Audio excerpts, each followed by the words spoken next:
झेप मराठी, आरसा महाराष्ट्राचा। हिंदी सक्ती विरोधात महाराष्ट्र नवनिर्माण सेनेचा राज्यभर आक्रमक विरोध। धुळे शहरात विद्यार्थी सेनेने पारंपरिक गोंधळ घालून केला निषेध। हिंदी भाषा सक्तीच्या विरोधात महाराष्ट्र नवनिर्माण विद्यार्थी सेनेने आज धुळे शहरात पारंपरिक पद्धतीने जोरदार निषेध नोंदवला।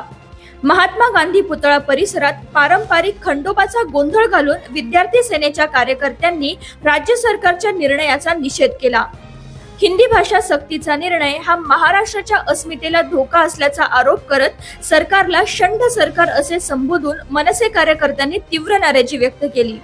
या आंदोलनात विद्यार्थ्यांनी पारंपरिक वाद्यांच्या गरजात घोषणा देत हिंदी सक्तीला विरोध दर्शवला।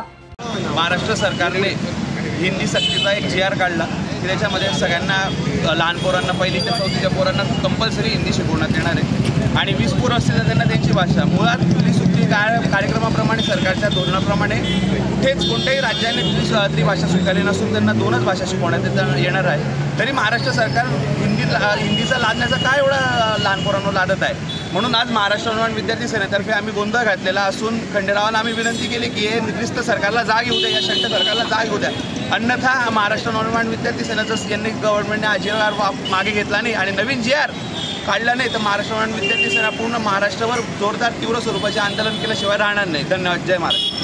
संपूर्ण राज्यात मनसेने अशाच प्रकारची आंदोलने उभारली असून मातृभाषा आणि राज्यभाषेच्या सन्मानासाठी हा लढा सुरूच राहणार असल्याचा इशारा यावेळी देण्यात आला। अशाच वेगळ्या आणि ताज्या बातम्यांसाठी पाहत रहा झेप मराठी, आरसा महाराष्ट्राचा। संपादक प्राध्यापक अनिल चव्हाण, धुळे।